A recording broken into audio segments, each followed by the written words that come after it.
Assalamualaikum warahmatullahi wabarakatuh.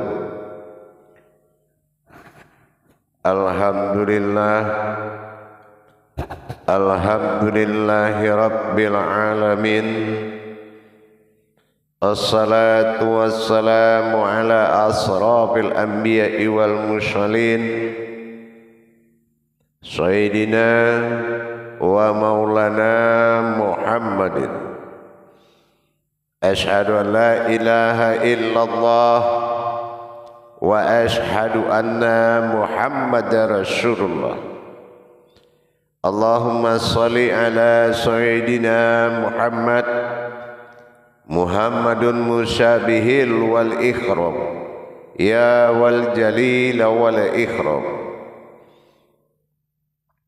wa tahirin wal mujahidina amma ba'du. Ibadullah, bersyukur kita kepada Allah dengan mengucapkan alhamdulillahi rabbil alamin atas segala limpahan karunia rahmah dan hidayahnya, serta dengan izinnya juga kita dapat menjalankan amanahnya, beramal dan beribadah zahir batin dunia dan akhirat. Bersalam kita tidak akan pernah kita lupakan. Marilah sama-sama kita sampaikan kepada junjungan kita Nabi Allah, Nabiul Akhirul Zaman, Rasulullah Muhammad sallallahu alaihi wasallam. Atasnya kalimahnya kita kalamkan dengan membacakan Allahumma sholli ala Sayyidina Muhammad wa ala alihi Sayyidina Muhammad. Alhamdulillah, bertemu lagi dengan saya Guru Mursyid Syekh Nur Muhammad Buya Irwan Maulana Al-Khalidi, Sumatera Barat. Tentunya dalam makom majelis zikir Ma'rifatullah, dalam naungan Yayasan Islam Hidayatul Mubarakah, yang insya Allah selalu berbagi dengan tulus dan ikhlas wawasan dan ilmu pengetahuan, baik secara syariat, hakikat, tarikat dan ma'rifat, wabil khusus di makom tasawuf dan tauhid. Untuk itu marilah sama-sama kita meningkatkan iman dan takwa kita. Semakin iman dan takwa itu meningkat, semakin dekatlah kamu dalam kesadaran bertuhan, hingga luput dalam wujudnya Tuhan. Itulah kesadaran melalui iman dan takwa. Kalau tidak kesadaran itu melalui iman dan takwa, bukanlah Tuhan tempat luput dirimu. Iman adalah ilmu, takwa adalah ilmu. Inilah yang dikatakan mencari wujud dengan mewujudnya. Dalam pertemuan ini, insya Allah saya akan berbagi kembali mengenai rahasia di balik bismillah. Sebagaimana kita telah tambahkan, kita telah pernah syairkan dan syiarkan bismillah, sehingganya menjadi tumpangan umat dalam perjalanan Allah semata. Bismillah adalah tajalli Allah, tajalli sirullah langsung, milahnya menuju sifat Rahman dan Rahim. Tetapi ada rahasia di balik itu. Apa itu? Kita perdalam lagi. Kalau memang ba alif sin, batin sir dan nur ini milah menjadi Allah wujud zat pada Rahman dan Rahim, sehingga berdirilah suatu diri yang hakikat. Tetapi sebagai orang yang beriman dan bertakwa, kita akan dalami lagi dari mana asal kata ba alif sin yang alifnya disembunyikan.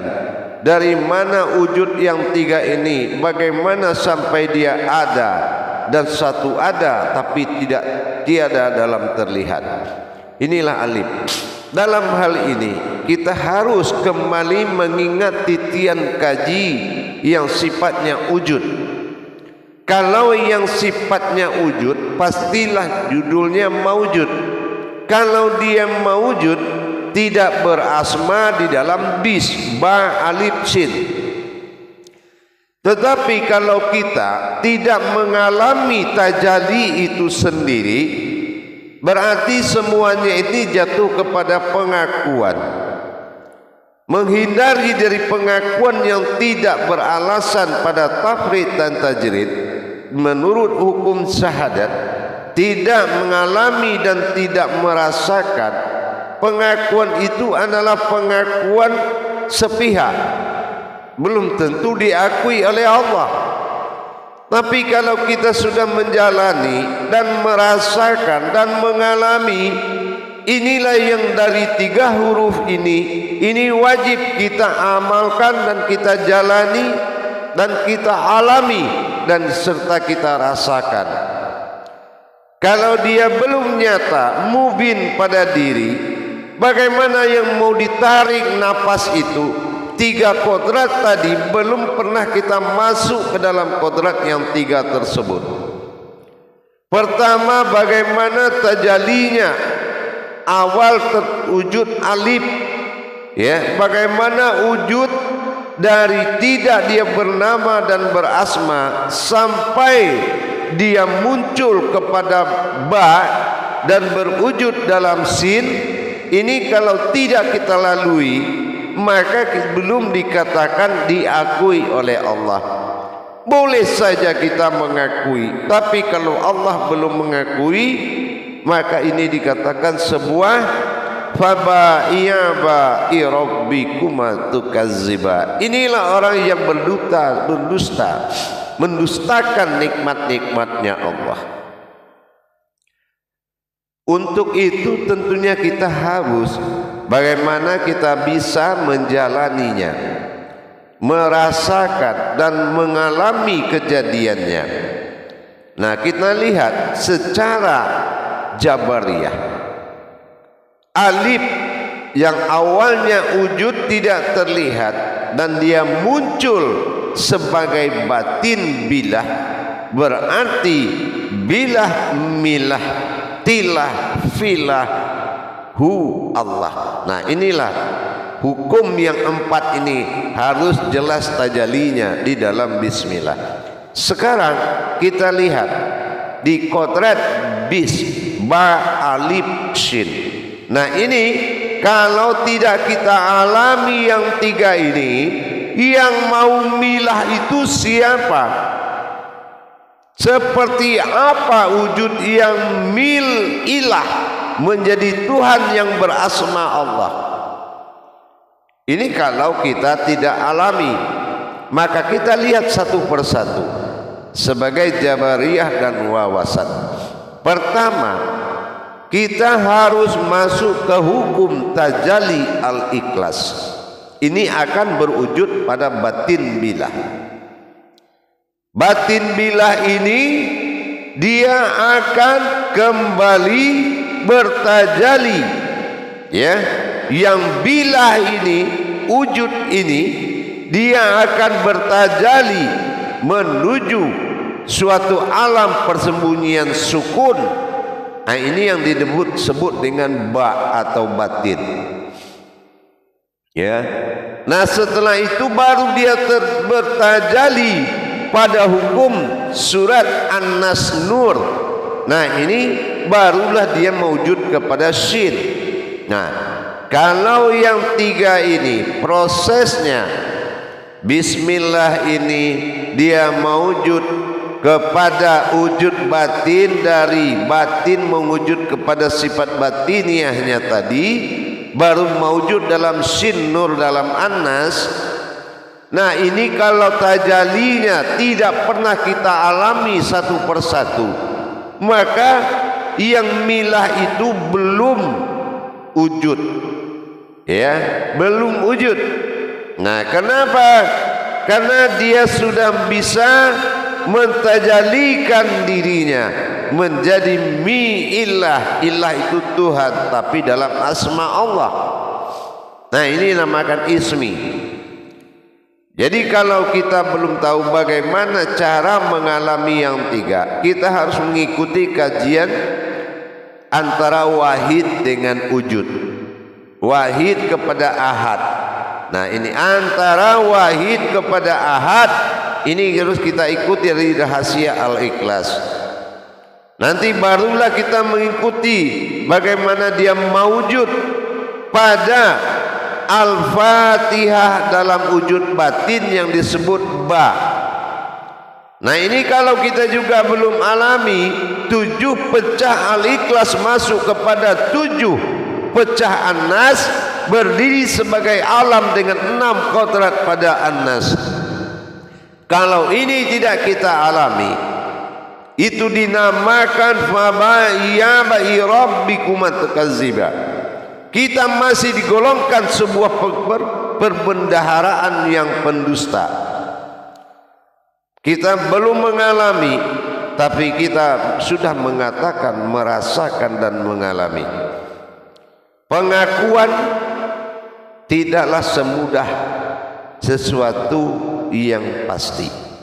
Ini harus betul-betul kita jalankan.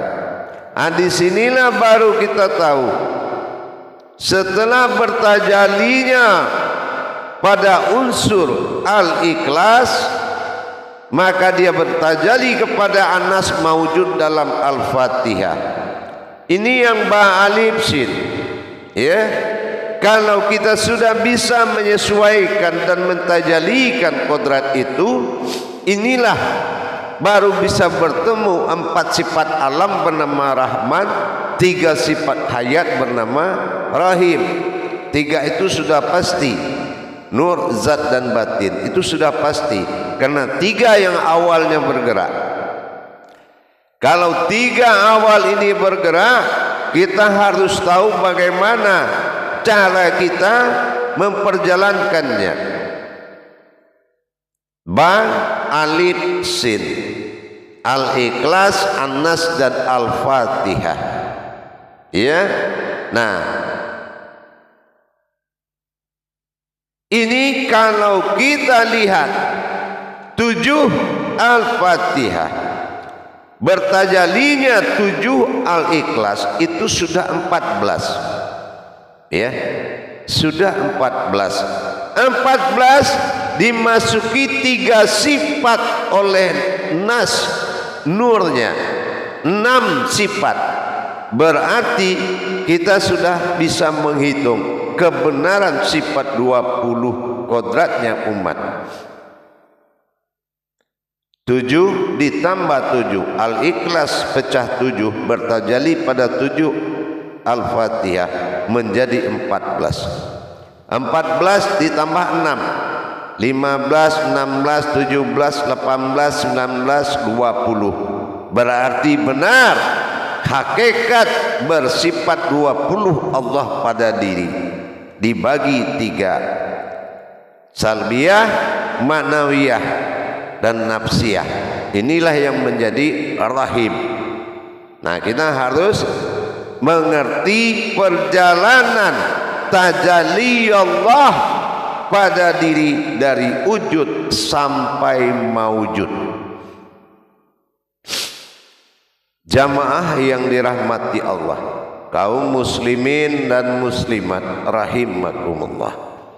Jadi kalau kita sudah bisa menerjemahkan, memperjalankan dengan nyata 3 unsur tersebut, batin billah akan menjadi salbiyah di ujung rahim, nas akan, sin akan menjadi maknawiyah di ujung rahim, dan batin adalah wujud, ba itu ada menjadi nafsiyah, ya suatu mawujud, wujud, sebuah wujud yang rahasia, jatuhnya kepada sifat nyawa. Jadi kalau kita sudah mengerti cara menjalankan dan mengalami serta merasakan perjalanan rahasia di balik bismillah itu mengandung 3 rahasia ayat, 3 rahasia surat. Alif sir tersirat wujud batin bila alif tidak terlihat maka jatuh kepada tajalli al-ikhlas jadi wahid menuju ahad. Yang kedua, bagaimana diri batin berdiri setelah al-ikhlas 7 bertajalli kepada al-fatihah yang 7. Inilah bara'a berdirinya tajalli batin Allah menjadi sebuah wujud diri. Di sini barulah terlihat sifat hayat bagi Allah tajalli pada nur, maka jelaslah nur adalah hayat Allah yang muncul di surat An-Nas Sin Nur. Sangat jelas dan sangat gamblang. Kenapa ini disembunyikan? Harusnya sudah sampai perjalanan Allah ini pada dirinya sendiri, yaitu mim nun sin ya. Bayi suci, air suci yang suci dan kodrat yang suci, hayat yang suci, yaitu bani batin ini aku. Inilah batinnya Allah. Itulah yang harus dibuka transparan kepada umat sehingga semua mengalami bagaimana rasanya bertuhan kepada Allah. Jangan melaksanakan kegiatan bertuhan tapi tidak menjalankan jalan Tuhan. Diri tidak berjalan kepada Tuhan, hanya sibuk mengaku-ngaku, membesar-besarkan. Tetapi kita membesarkan sebuah gunung yang tidak pernah kita daki. Apa manfaatnya? Apa kaedah dan faedah bagi umat? Ini yang harus benar-benar menjadi suatu kenyataan mubin. Al-Malikul Hakul Mubin. Bagaimana dibangkitkan Allah, kebangkitan Allah pada diri al-haq, diri yang benar, mubin dengan nyata. Mana diri al-haqullah yang nyata, mubin, yaitu wasadiqul wa'dal amin, yaitu adalah diriku sendiri yang harus engkau akui. Alhamdulillah, mudah-mudahan rahasia di balik bismillah ini benar-benar menjadi acuan, benar-benar menjadi suatu amalan kepada semua kita umat Islam khususnya. Bagi yang mendengarkan dan menjalankan dari YouTube Buya Pasaman Timur, insya Allah saya ijazahkan, silakan, karena ini adalah milik musuhan. Allah itu milikmu, tapi dia bernama Allah. Kamu harus tahu dari wujud apa asalnya, dari wujud apa perjalanan ini munculnya dia bernama Allah. Jangan kamu dapati namanya tapi kamu tidak mendapatkan wujudnya, maka kamu sudah bertuhan kepada nama. Jamaah yang dirahmati Allah, banyak sungguh orang mengaku dan bercerita, tapi tidak banyak orang yang mengalami dan menjalankan. Mudah-mudahan bermanfaat bagi kita semua. Bagi yang sudah bisa hanya mengganti mengingatkan, tetapi bagi yang belum memahami agar cepatlah untuk segera bertuhan kepada Allah. Sudah lelah kita menjalankan syariat tanpa hakikat, tapi hakikat dirimu yang sebenarnya bukan ilmu, tetapi hakikat dirimu adalah Allah sebagai nafas, sebagai napas diri. Inilah hu Allah, inilah napasnya diri, yaitu nama batinnya Allah. Kalau sudah batin Allah menjadi nafas, naf adalah diri, sesungguhnya insya Allah, maka rahasia yang terjadi di balik bismillah ini, ikutilah perjalanan 3 kodrat rahasia ayat yang besar ini. Insya Allah di situ kita akan bisa menjalankan tajalinya, sesungguhnya mewujudkan ba alif sin tidak semudah apa yang kita ucapkan, tapi tidak sesulit apabila kita lakukan. Barakallahu ya karim ya rahman ya rahim. Akhirul kalam wa billahi taufiq wal hidayah. Assalamualaikum warahmatullahi wabarakatuh.